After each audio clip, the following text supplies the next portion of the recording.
noong bata ay marami ng katanungan kung bakit mayroong mahirap at mayroong mayaman.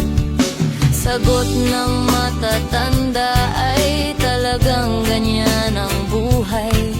May mga namamagitan sa mundong makasalanan.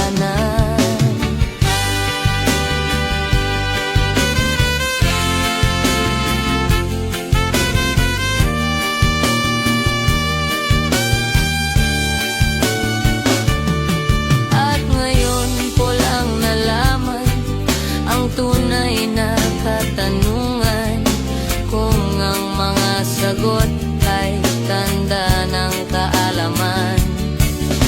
Tao'y nangangapa kung minsan gumagapang pa. Ang takbo ng ating buhay ay sadyang magkaibang linya.